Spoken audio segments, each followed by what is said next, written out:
Hi everyone, welcome back. Thanks for joining us today. We've got a brand new story to share with you. So let's begin. My name is Jameson. And let me just say this up front. When your ex-wife reaches out after 15 long years and says the words, "We need to talk," you better prepare yourself. Whatever comes next isn't going to be light. It's not going to be a simple conversation about old times or a random check-in. No. When someone who once shattered your world suddenly pops up with those words after over a decade of silence, there's only one thing you can expect: more damage. I knew at the moment I saw the message. My chest tightened. I didn't even need to open it to understand that whatever she wanted to say would shake something loose in me. You see, when someone has already broken you once and left without looking back, their return doesn't usually come with comfort or peace. It comes with the kind of truth you're not sure you want, but know you can't ignore. And that's exactly where this story begins. 15 years ago, I was a married man with a beautiful little boy. My son was just 3 at the time. I was also neck-deep in a scientific project that demanded everything from me: my time, my mind, and my energy. I was part of a small team trying to develop a system that could revolutionize how we detect plastic particles in human blood. It also meant long nights and longer days. Sometimes I would be away from home for weeks, months even, because we were pushing hard against tight deadlines and limited funding. I explained all of this to my wife, Valentina. I sat her down more than once and told her how much this meant, not just to me, but for our future as a family. And each time, she would nod, say she understood, and tell me to keep going. I believed her. Then one day, completely out of nowhere, a man walked into my lab. My wife's lawyer. I remember the confusion on my colleagues' faces when he asked to speak with me privately. He handed me an envelope. Valentina had filed for divorce. That was how I found out. My mind couldn't process or make sense of it. Divorce? I dropped everything and drove straight home. I didn't even know what I was going to say, but I knew I had to talk to her. I had to understand what was happening. When I got home, I saw her sitting on the couch. I begged her to talk to me, to explain why she was doing this. I reminded her that I never stopped supporting her and our son, financially or otherwise. Even while I was away working, I made sure the bills were paid, the house was maintained, and our son was taken care of. But she didn't even look at me with emotion. She just said, "From now on, speak to my lawyer." That moment broke something in me. Not just my heart, my sense of reality. I couldn't believe it. I thought she was angry or just overwhelmed. I refused to sign the divorce papers, hoping we could still talk things through. But she wasn't interested. Instead, she took it to court. And that's when the real nightmare began. In court, she didn't just stand her ground. She painted me as the villain. She twisted the truth, made me out to be some kind of negligent husband who abandoned his family for work. She never told the judge about the money I sent, the calls I made, the sacrifices I took for us. She made it sound like I just disappeared and left her alone. It was humiliating and painful to sit there and listen to lies while being unable to prove my side fully. The system didn't seem interested in nuance. She won. She got full custody of our son. She got the house. I was left with nothing but the clothes I packed from home, and the lab I worked in became my new home. I moved in full-time because I had nowhere else to go, and honestly, nowhere else I wanted to be. My access to my son became limited. Seeing him go from something I could do anytime to a complicated legal arrangement made me feel like a stranger in my own child's life. But what stung the most was this: despite being pushed out of my own family, I was still ordered to pay child support. Every month. Like clockwork. The irony was suffocating. She ended the marriage because I was working too much, but still wanted the money that work brought. And the court agreed with her. They didn't care why I worked or what I was working on. They only saw numbers. I lost my family and my home, but I still had to fund the life I was no longer part of. The divorce hit me at the worst time, punching me when I was already on the floor. I was neck-deep in a research project that had already eaten up most of my savings. I'd poured everything into this system we were trying to build. But the problem was, for every failure we encountered in the lab, it wasn't just time we lost. It was money.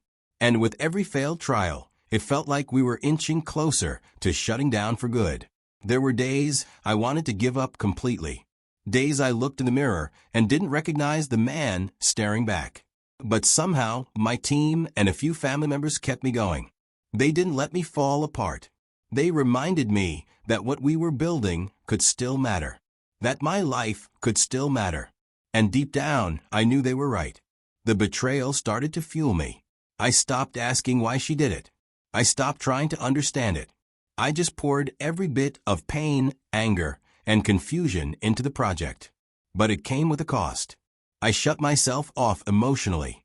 For years, I avoided dating. Didn't even consider it. The idea of letting someone get close again felt dangerous. Like I'd be setting myself up to be shattered all over again. Still, I didn't abandon my responsibilities. I kept sending the child support money every month, even when I had to borrow or stretch what little I had left. It didn't matter how hard it was. That was still my son. Even if she made it nearly impossible for me to see him, even if she filled his ears with lies about me, I couldn't abandon him. I wouldn't. I had lost nearly everything and a big part of myself. But I held on to one thing. I wouldn't let her ruin my purpose. If I gave up on the project, then it really would have all been for nothing. So I kept going, step by step, in the dark. Then, one day, after years of setbacks, something clicked. The system we were developing started showing consistent, accurate results. It could detect plastic particles in the blood faster and at a much lower cost than anything currently in use. We triple-checked everything and ran tests across different scenarios, and every time it worked. I still remember the moment we realized we'd actually done it. I didn't cry, but only because I had nothing left in me to cry with. Word spread quickly. We got attention from the medical community first, then some articles in science journals, and eventually a major pharmaceutical company reached out. They sent a team, ran their own evaluations, and not long after, they made us an offer to buy the entire system. The buyout was massive. For the first time in years, I could breathe. I had financial freedom. I didn't have to live in the lab anymore. I could afford to start thinking about what life outside of work might look like. But just as I was beginning to enjoy that little bit of peace, Valentina, my ex-wife, somehow caught wind of the buyout. I hadn't spoken to her in years, outside of the child support payments I sent regularly. The next thing I knew, I was getting a formal request from her lawyer. She wanted more money, more child support. And once again, the system that's supposedly built to be fair showed me where it stood. The court sided with her. No questions asked. I tried to explain that I was already paying what was agreed upon, and I hadn't missed a single payment. But none of that mattered, because in their eyes, I was the man, and she was the mother. That was enough. So, I had no choice but to comply. Even with all the success, even with my name now attached to a medical breakthrough, I still couldn't escape the weight of that past. After complying with the new child support payment, I began to think about something I hadn't allowed myself to consider in years: companionship. Not marriage. That word still made me uneasy. But I was tired of being alone. I just needed someone who could bring some warmth into my life again. I had been in survival mode for so long that the idea of sharing quiet mornings or just having someone to talk to felt like a luxury. So, I started putting myself out there. Carefully, slowly. Eventually, I met someone. She was gentle, kind, and had this calming presence that made me feel like maybe not all love ends in betrayal. She didn't demand too much for me emotionally, which was a relief. I made it clear from the beginning that I wasn't looking to jump back into marriage, and to my surprise, she understood. We built something simple, peaceful, and for the first time in a long time, I could come home and not feel like I was walking into a war zone. It didn't erase the past, but it helped soothe the wounds. Still, while I was trying to heal and move forward, I tried to be part of my son's life, reaching out, checking in, and inviting him to spend time with me. But Valentina, she made it nearly impossible. She kept poisoning his mind, telling him things I never did, painting me like the villain in a story I didn't write. And the worst part? It worked. Every time I tried to have a real conversation with my son, I could see the doubt in his eyes. He listened, sure, but there was always that distance, like he didn't quite believe me. Like he was trying to make sense of two completely different versions of his father. One from his mother's mouth, and one standing in front of him. It hurt. Deeply. I wondered why he couldn't see that I was trying, that I had never abandoned him. I just kept showing up. Quietly. Steadily. Hoping that one day, the truth would speak louder than the lies. Soon he will be 18, and I'll finally be free from the financial chokehold of child support. Not because I don't want to support my son, I always have, but because my ex-wife exploits this situation to suit her. It's hard to explain the emotional toll that takes. The system never asked what I was going through. It just demanded that I pay. And I did, even when I was broke, even when I was barely hanging on. So here I am, still trying to put my life back together. Still trying to heal what was broken.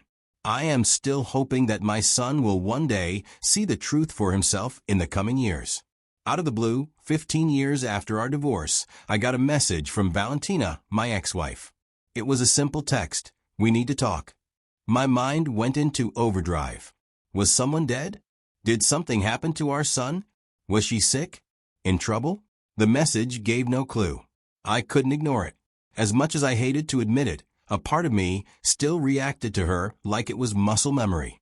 I didn't want to waste time guessing, so I called her and asked, "What's this about?" But she didn't give me a specific answer. She said something vague like, "It's better said in person." Her tone sounded gentle, and that confused me even more. I hadn't heard her speak to me like that in over a decade. Now, she sounded like someone trying to make peace. I didn't know what to make of it. But despite everything, there was one reason I couldn't walk away from that message. Our son. No matter what kind of past I had with Valentina, I still cared deeply about our child. If this message had anything to do with him, I needed to know. So, against every instinct screaming at me to ignore her, I told her I'd come over. I didn't know what I was walking into, but I was about to find out. When I walked into Valentina's house, she was warm and welcoming. For the first time in 15 years, she greeted me with a kind of politeness, almost like we were friends catching up. She asked if I wanted something to drink or if I was hungry. I told her I wasn't hungry, not thirsty either. I just wanted to know why I was there. What could she possibly want us to talk about after all these years? We sat down, and for a moment she just stared at me. It was like she was trying to find the right words, or maybe she didn't know how to say what she'd been carrying for so long. Then she started talking. And let me tell you, I wasn't prepared for any of it. She told me how, during our marriage, my long hours away left her feeling abandoned. She said it was like I had checked out of the relationship. And I get it now in hindsight. I get that my obsession with my work hurt her. But that wasn't the whole story. She kept talking. According to her, she first suspected I was cheating. She said she couldn't stand the thought of me being with someone else, even though she had no proof. And instead of talking to me about it, she let that jealousy take over. That's when she started cheating. It wasn't just a one-time mistake. It became a full-blown affair. But then, as the affair went on, she realized that I wasn't cheating on her. I was just working. By the time she figured that out, she was already deep in the affair. It was too late. She told me that's when she made the decision to divorce me, to end it all. And the worst part? The man she left me for turned out to be nothing like she had hoped. He was abusive, but she couldn't come back. Then, she told me she had cancer and was dying. She told me that this confession was something she needed to do before she ran out of time. She wanted to clear her conscience. She said she was sorry for everything. She admitted that I had done nothing wrong. It was all on her. She had been the one to destroy our marriage, to ruin everything. And there I was, sitting in front of the woman who had once been my world. She wanted me to let go of everything, to forgive her. But how could I? All the years of pain, the years of being alone, of losing everything because of her. The anger inside me was bubbling up, but I held it back. I wasn't sure what to say or how to even begin to process what she had just told me. I asked her, "Did you ever think about what this did to our son? What it did to me? You tore our family apart. You didn't care about the consequences of your actions. You were selfish. You were so wrapped up in your own pain, your own issues, that you didn't stop to think about anyone else. I didn't care about the cancer. I didn't care about her apology. I didn't care about the time she thought she had left. None of that mattered. What mattered was that she had destroyed my life. She had taken everything from me and left me with nothing. If not for the people who encouraged me to keep going, to keep my head above water, I don't know where I'd be. I might have spiraled into depression, maybe worse. When I got back home that evening, I sat on the edge of my bed, my mind going back to everything Valentina had said. For 15 years, I carried this quiet guilt in my heart. I thought I had failed her somehow, that it was my fault the marriage collapsed. That was the story I'd been telling myself all these years. I had no choice but to accept it because she never gave me any explanation. But now, after all this time, I know the truth. She was the one who cheated. She was the one who broke our vows. She was the one who decided to throw away our family. And even after hearing all that, I can't say I feel any better. You'd think finding out the truth would give me peace. But it didn't. There was no closure, just a bitter confirmation that the pain I carried was intentional. And no, I'm not going to sit here and tell you that I forgive her. I don't. Not yet. Maybe not ever. People talk about forgiveness like it's a switch you just flip. But if you've never had someone tear your life apart and then come back over a decade later with an apology soaked in regret, you won't understand. Forgiveness isn't cheap. It takes time. And sometimes the wound runs too deep. The only thing that matters to me now is my son. I'm still trying to build something with him, to be present in his life even if it's late. I know she poisoned his mind against me. I know he looks at me sometimes with eyes full of doubt. But he's almost 18 now. He's old enough to start asking his own questions and seeing through the lies. My focus is on being there for him, whatever that looks like. To everyone watching this, I won't pretend there's a moral to this story. There's no big lesson tied up with a bow. Sometimes life just doesn't compensate the person who was wronged. Sometimes the villain walks away with the house, the child, and the story that makes them look like the victim. But at least I didn't let it destroy me. I didn't let it end my life. So here's my final advice to anyone listening. Pray. Pray hard not to marry the wrong person. Because marrying the wrong person is not just a bad decision. It's a punishment. One that keeps on giving long after they're gone. If this story meant something to you, do me a favor. Share and support the channel. It helps a lot more than you think. Thanks for listening.